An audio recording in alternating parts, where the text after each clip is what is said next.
Hello everyone and welcome to episode 20 of our JRPG series.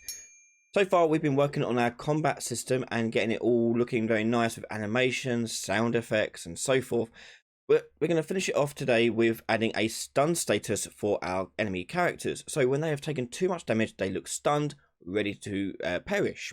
So let's get started. So the characters are going to have two states. They're going to have their healthy state and they have their stun state. And the stun state will happen when they're low on health, like a certain percentage below their normal health. And then that will all happen before they die. So we're going to work on our enemies first. So I'm going to go into enemy folder for my spider. And I'm going to go into animation here. And we've got some stunned animations here. We've got a death animation as well.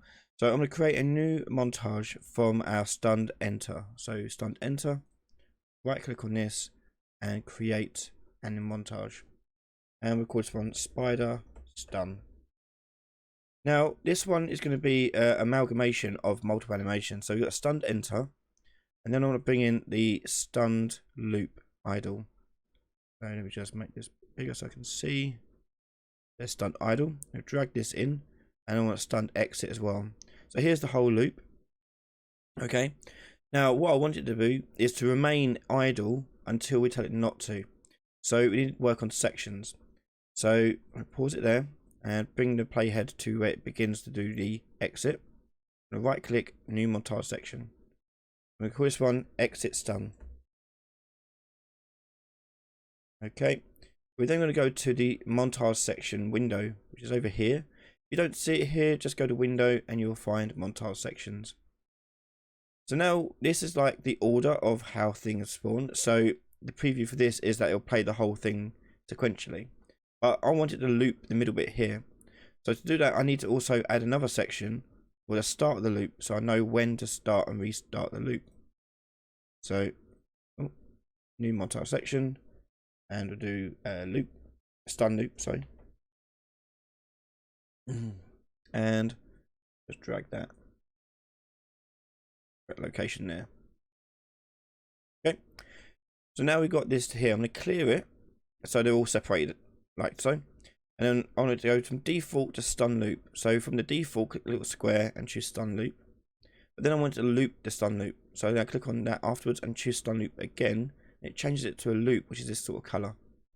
So now, if I were to play the whole thing, it would go into a stun and stay there until I tell him to exit stun. Okay, so that's how that's going to work. That's the stun, and we'll also do the death as well whilst we're here. So the death one looks like this. And I'm just going to tell him to convert that to a montage as well. And call this one spider death. Okay, right, so now onto the actual nitty-gritty of making them change their animations. So you're going to go to the unit base and I'm going to set up some basic stuff on here. So I'm going to go to the character animation section of my variables. I'm going to add more animations to this. The new variable, we're going to do a stun animation. And that'll be a montage. And a montage. And again, we'll put that in character animation here. Just choose it from the drop down, be easier. Yep.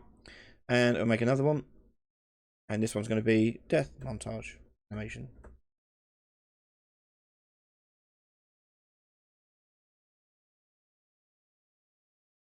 Like so. And again, put it in the character animation section. So there are the various animations set up. So on begin play, we're doing the setup for the health, and then on the any damage over here, we're calculating what the new health is going to be when I take damage. So what I want to do here is after we'll put this into a sequence. We'll put a sequence in. Shortcut for that is S, by the way, and left click, and I'll put then 0 into the create damage number widget. So first thing it's going to do is create the widget for the damage number, and then I want to check its health. So I'm going to get the health HP current, and I want to see if it is in a range.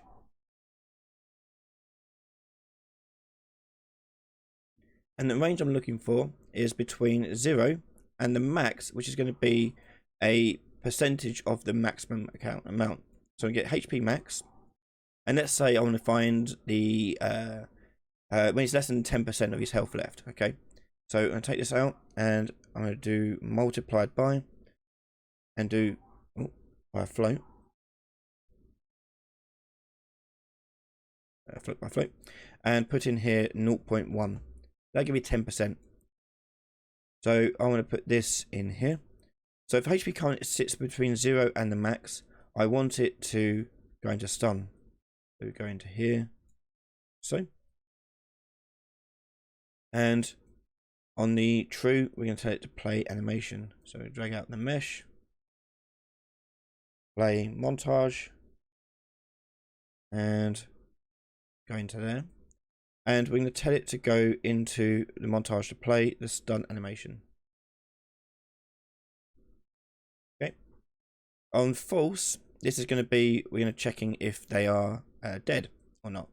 So we're going to take the HP count again and check to see if it is less than or equal to 0.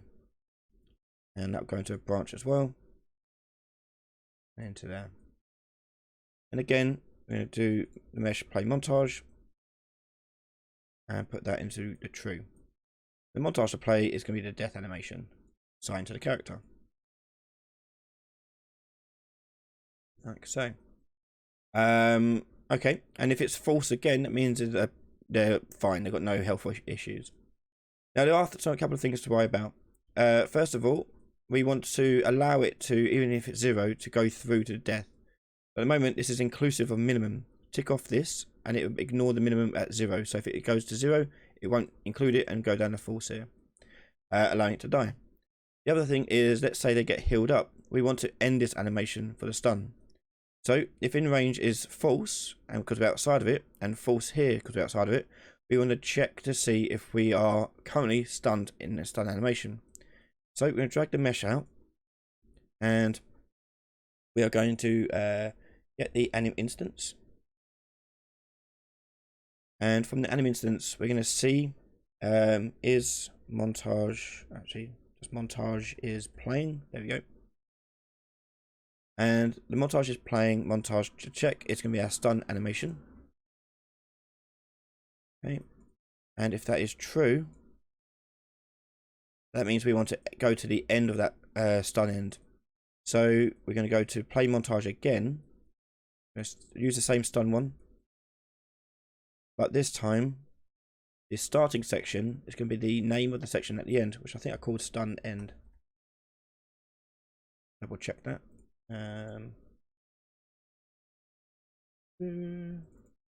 And stun end is exit stun. Okay, so put in exit stun. There we go. So now he'll do that and be happy on his way. And that should be it. Okay, so I'm going to hit compile and save this. And I'm going to put my spider and set on him his animations that we made. So stun animation, spider, stun, and death, spider, death. Now one thing to note about the death one, we obviously only want to play it once, we don't want to loop it. So at the end of his play animation of that, let's go back to here.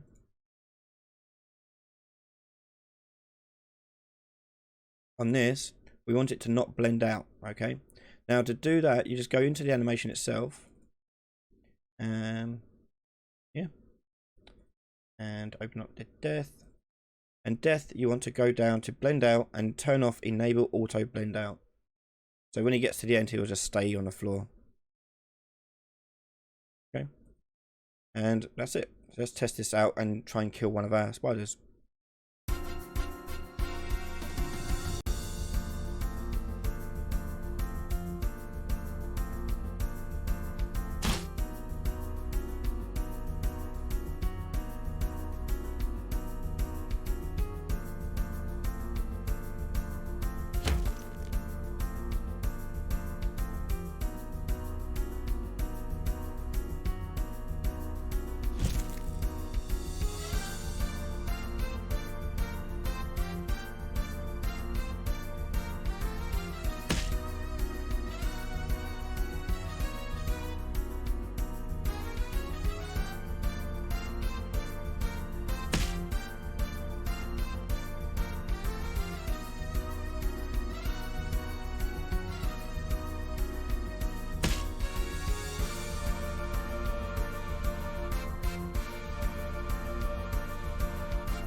So note how he's now stunned in that stun pose.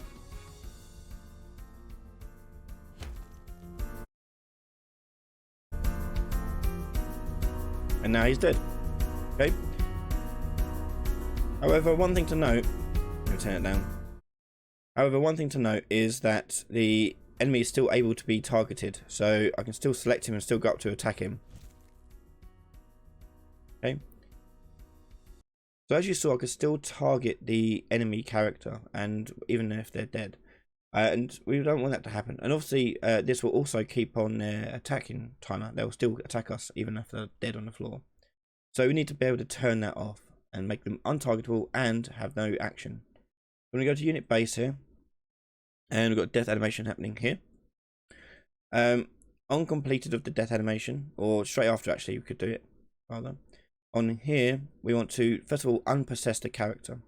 So we're going to get the AI controller and itself. I'm going to take it to unpossess.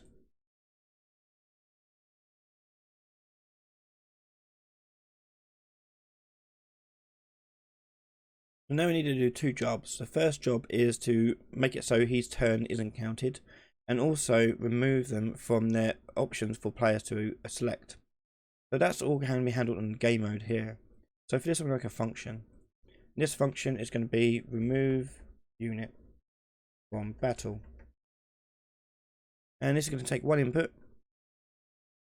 That's going to be unit base object reference.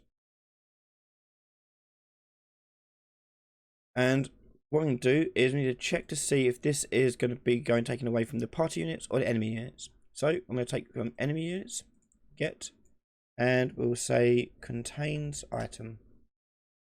Put that unit in there. At the moment, you see I can't plug it straight in.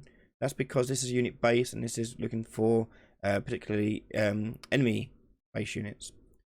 So to discern which one we should be taken away from, we're going to take this unit here and cast to our enemy unit base. And if that's successful, we're going to take our enemy units array, get, and do remove item. And we'll plug that in there. And the item we will remove is the as unit enemy base. Now if cast fails, we need to take the unit again and cast to our party unit base. And from there, we're going to take the party units and remove item. That'll be hooked up just as similar as the other one. Now that'll stop us being able to target them. Okay, so now we just need to call this when we die. So go to unit base and get game mode. And we need to cast to our battle game mode. We call that function remove unit from battle, and it asks for which unit itself. There you go. So the other thing we need to do now is make it so that we can't have the character, if they're dead, attacking us. So we need to do two things. Let's go to combat component first of all, and on request turn we need to make it so they can't do this if they are dead. So I'm going to get the AI controller of the unit character, and we'll check if that is valid. Remember, we're unpossessing them. If they're unpossessed, this shouldn't work. If it's valid, it'll go there. That's when they request a turn, but what if they've already requested a turn? Well, we're going to go to start unit turn and take a look at it, hit this here. And what I'm going to do is do that exact same check at the front of this. Let's just move this down. So, and we're going to bring in our get AI controller, unit character, and is valid.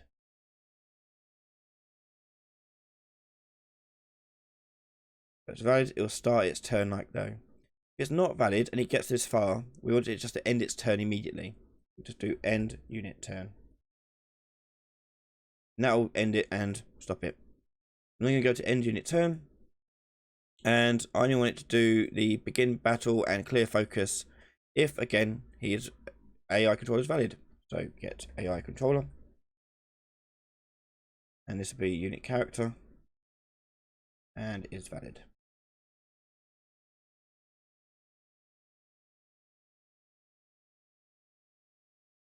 Okay, so the last thing we need to do is go to the game mode, and we're looking at the start turn here.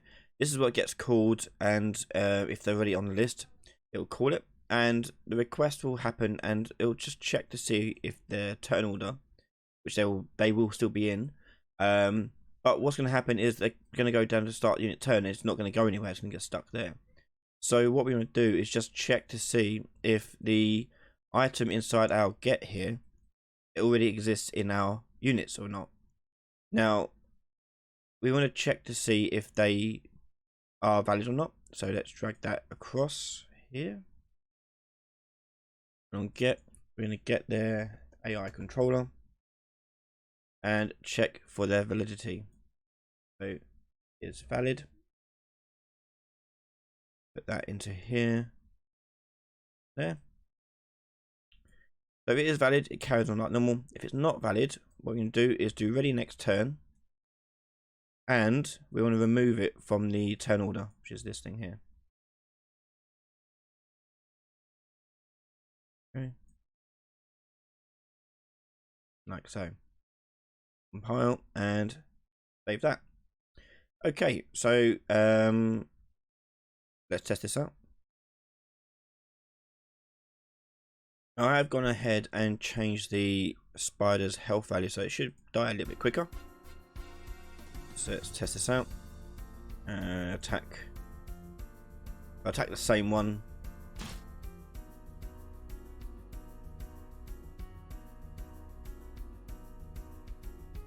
And we'll do magic.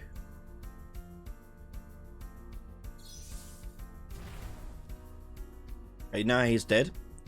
And now my Fae character should not be able to target him. So even now I only got 2.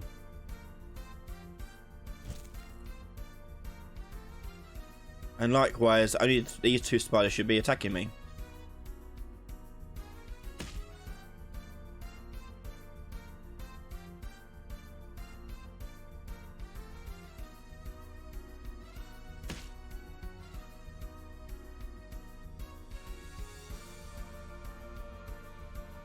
There you go. And there we have it. We've now got enemies looking like they're about to faint and then finally die. However, when they all die, what we expect to happen is a victory fanfare to end the level and combat. So in the next episode, we're going to go through how to create this fanfare at the end of combat and take us out of the battle. You can join us on that next episode right now over on patreon.com/Ryan Laley. You can catch all my videos early before everyone else. I want to say a massive thank you to all my patrons, YouTube members, and everyone else supporting me. Thank you so much. Make sure you're subscribed, and I'll see you next time.